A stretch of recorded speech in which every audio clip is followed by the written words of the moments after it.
भारत बनाम south Africa दूसरा मुकाबला में भारत ने लगातार 20 बार टॉस हारा है। और पिछले मैच में यानी कि कल के मैच में टॉस बहुत बड़ा फैक्टर था, क्योंकि ड्यू फैक्टर था। शाम ढलने के बाद जो शबनम गिरती है उस वजह से ये मैच भी ड्यू फैक्टर था। पिछला मैच भी ड्यू फैक्टर था और हमारे बॉलर ने बहुत बढ़िया बॉलिंग किया था, इस वजह से पिछला मैच हम लोग जीते थे। लेकिन यहाँ पर शुरुआत में थोड़ा सा एक आध विकेट कम गिरा पाए, क्योंकि शुरुआत में स्विंग रहता है किसी भी पिच में, खास करके जिस पिच में कल खेला गया उस पिच में स्विंग था। शुरू में जब भारतीय पारी शुरू में खेल रहा था, जब नंदनी बर्गर बॉलिंग कर रहा था, बॉल जो उनका इधर उधर जा रहा था, मतलब स्विंग शुरू में था। बट जैसे ही गेंद थोड़ी बहुत पुरानी होना शुरू हुआ तो स्विंग खत्म हो गया, गेंद सीधा बैट पे आ रहा था। विराट कोहली, ऋतुराज गायकवाड़ ने इसका काफ़ी फ़ायदा उठाया। मैं रात में वीडियो इसीलिए नहीं बनाया, तो मैं देख रहा था हर चैनल में कि कौन क्या करता है, कौन क्या कहता है। वो लोग भी इतना क्रिटिसिज्म करता है भारतीय टीम का, जिनको क्रिकेट के बारे में ज़्यादा मालूम नहीं है, वो लोग भी इतना बोल रहे। जो लोग जानते हैं वो बोलता है, मैं समझ सकता हूँ, बट इतना क्रिटिसिज्म ठीक नहीं है। ये सच बात है कि कल ड्यू फैक्टर था। जब भारतीय टीम फील्डिंग कर रहा था तो फील्डिंग में एक आदमी मिस हुआ जडेजा से, जो कि वर्ल्ड का सबसे बेहतर फील्डर है, गेंद छिटक गया। और जब ओस गेंद में लगता है तो गेंद जब गिरने के बाद गेंद टर्न नहीं होती है, 0.1 डिग्री सेंटीग्रेड भी टर्न नहीं हुआ है। इसका मतलब होता है कि गेंद गिरने के बाद सीधा सपाट रहता था। जब गेंद सपाट रहेगा तो बल्लेबाजी को खेलने में काफ़ी आसानी होती है। उसी तरह से जब पेस बॉलिंग करते थे, जस्ट लाइक प्रसिद्ध कृष्णा जब बॉलिंग कर रहा था तो कभी मैं देखा जो यॉर्कर गेंद था वो लो फुल टॉस, जिसका नतीजा अलग, बाउंस फेंकने जाए उसका नतीजा अलग। तो कुल मिलाकर के भारतीय जो गेंदबाज थे वो थोड़ा इनएक्सपीरियंस था। मैं मानता हूँ पेसर्स में इनएक्सपीरियंस था। सिर्फ अर्शदीप सिंह को हटा करके अगर दोनों गेंदबाजों को देखेंगे तो ज़्यादा मैच खेले नहीं हैं, अधिक अनुभव नहीं है। कभी कभी इस तरह के मैचेस में अनुभव बहुत बड़ा काम आता है, क्योंकि शमी को तो हम लोग बाहर कर दिए हैं, जसप्रीत बुमराह आराम कर रहे हैं, सिराज को आराम दिया गया है। तो अपने पास यही 3 ऑप्शंस था, तीनों में से तीनों पेसर्स को खिलाया गया, जिसमें अर्शदीप सिंह ने ठीक ठाक बॉलिंग किया और बाकी गेंदबाज उतना ठीक ठाक नहीं कर पाए। एक्सपीरियंस की थोड़ा सा कमी दिखा इसमें। और जहाँ तक बल्लेबाजी की बात थी, भारत की ओर से ठीक ठाक बैटिंग हुआ। रन 358 बोर्ड पे लग चुका था, ये एनफ था। मैं मानता, बहुत लोग कह रहा था कि 20 रन 25 रन कम बना। देखिए, जब मैच 20 रन 25 रन बनेगा तो अगला टीम भी उसी हिसाब से बैटिंग करता है, दबाव रहता है। मैं मानता हूँ हो सकता है कि ये 358 जो बना था, हो सकता है कि 340 पे ही निपट जाता, तो ये अलग चीज़ है, उस पर हम लोग बात कर सकते हैं अलग से। बट जितना रन बना था वो डिफेंड के लिए इनफ था, बट हमारे पास थोड़ा सा अनएक्सपीरियंस की कमी दिखी, इस वजह से मैच थोड़ा सा हम लोग हार गए। खैर कोई नहीं, 1-1 की बराबरी में सीरीज हो गया है। अब आखिरी मैच है, वो मैच है, वो डिसाइड करेगा कि कौन सा टीम सीरीज जीतेगा। तो फाइटिंग मैच होगा, और अफ्रीका कोई कमज़ोर टीम नहीं है। मैं शुरू से कह रहा हूँ कि जो तेम्बा बबूमा है ना, ये बंदा काफ़ी चतुर दिमाग के है। ये इतना अच्छा दिमाग सेटअप करता है, दिमाग लगाता है, कहीं ना कहीं ये मैच को निकालने में काफ़ी सफल रहा। और पिछले टेस्ट मैच में भी हम लोग देखे कि उनके कप्तानी में लगभग मैच जीता है। साउथ अफ्रीका ने 100% रिजल्ट दिया है, और कुछ है। बट अगर हम भारतीय बल्लेबाजों की अगर बात करेंगे तो ओपनिंग जोड़ी जायसवाल और रोहित शर्मा। जायसवाल ने 38 गेंदों में 22 रन बनाया। आपको मौका मिल रहा है, आप इस मौका का बेनिफिट उठाइए। शुभमन गिल बाहर है चोट की वजह से, इस वजह से इनको मौका मिला है और इनको मौका का भरपूर फ़ायदा उठाना चाहिए। आखिरी मैच बचा है, हो सकता है कंटिन्यू खेलेंगे। अगर वो एक बड़ा पारी खेलता है तो आने वाले समय में ये दावेदार होंगे। रोहित शर्मा अनलक्की रहा, 8 गेंदों में 14 रन बना के आउट, हल्का सा किनारा लिया था, जबकि रोहित शर्मा को पता भी नहीं चला, बैट्समैन को मालूम ही नहीं पड़ा। वहाँ से बॉलर भी उतना नर्वस, कॉन्फिडेंस में नहीं था, नर्वस ही था। लेकिन क्विंटन डिकॉक ने कहा कि भैया आप जो है रिव्यू लीजिए। उन्होंने रिव्यू लिया, इसका इस्तेमाल किया और हल्का सा स्पाइक लगा और रोहित शर्मा को पवेलियन लौटना पड़ा। फिर विराट कोहली आते हैं, पिछले अंदाज में उसी अंदाज में बैटिंग किया और कंसिस्टेंटली लगातार 2 सेंचुरी बनाया। विराट कोहली ने काफ़ी बढ़िया प्रदर्शन किया। जिस तरह से विराट नाम है और विराट उनका पारी है, इनका जितना तारीफ़ करेंगे उतना कम है, इनके लिए शब्द हमारे पास नहीं है। 93 गेंदों में 102 रन बनाया, 7 चौके और 2 छक्के, 109 की स्ट्राइक रेट से काफ़ी बेस्ट खेला।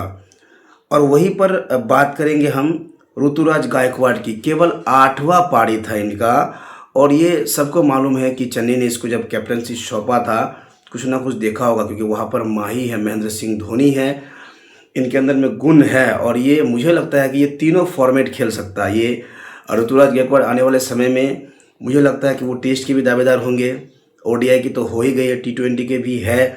ये तीनों फॉर्मेट खेलेंगे क्योंकि इनके पास जो बैटिंग करने का अलग अलग जो अंदाज़ है ना, उसी गेंद को वो स्वीप मार दे, उसी गेंद को कवर ड्राइव मार दे, उसी गेंद को लॉन्ग ऑफ मार दे, ये अलग अलग जो इनका वैरायटी है ये काफ़ी बेहतरीन वैरायटी मुझे लगा। इसीलिए उन्होंने 83 गेंदों में 105 रन जबकि लाजवाब पारी खेला। अगर केएल राहुल की बात करें, उन्होंने 43 गेंदों में 66 रन बनाया और 6 चौके 2 छक्कों की मदद से 153 रन स्ट्राइक रेट से 66 रन बनाया। वाशिंगटन सुंदर रन आउट हो गए, 8 गेंदों में उन्होंने 1 रन बनाया। यहाँ जो नीचे अगर देखेंगे सुंदर और जडेजा को, इन लोगों का कंट्रीब्यूशंस थोड़ा सा कम रहा। अगर ये 8 गेंदों में 15 रन भी बना लेता और रविंद्र जडेजा 27 गेंद खेल करके 24 बनाया, अगर ये 27 में अगर 40-45 बना देता आखिर में, हालांकि अब नियम थोड़ा चेंज हुआ है, आखिर में रन बनाना थोड़ा सा कठिन है मानता हूँ, बट फिर भी ऐसा इनसे हम लोग उम्मीद रखते हैं और ये लोग करता भी है, ये लोग उम्मीद पे खड़ा हुआ भी है। वाशिंगटन सुंदर ने कई हरा हुआ मैच भारत को जिताया है, जडेजा ने भी ऐसा किया है, तो क्योंकि हम लोगों को इनसे उम्मीद है ये ऐसा कर सकता था बट हुआ नहीं। अगर अफ्रीका की ओर से अगर गेंदबाजी की अगर बात करें, नंदरी बर्गर 6 ओवर 1 गेंद 43 रन 1 विकेट, 7 का इकोनॉमिक रेट था इनका, क्योंकि इनको चोट लग गया, पैर में चोट लग गया तो इनको बाहर जाना पड़ा। Lungi Ngidi 10 over 1 maiden 51 run 1 wicket और इनका जो स्ट्राइक रेट था, इकोनॉमिक रेट रहा 5.1, ये बढ़िया रहा, बहुत बढ़िया है वनडे में।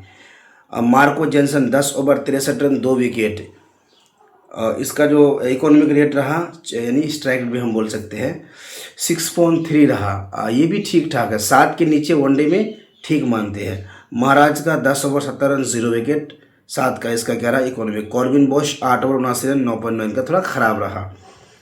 मार्करम 5.5 48 रन 8.2, इनका भी मैं ख़राब ही मानूंगा, क्योंकि अगर 8 के स्ट्राइक रेट से अगर आप रन देते हैं तो लगभग ठीक ठाक रन बन जाएगा, 400 प्लस रन बनता है।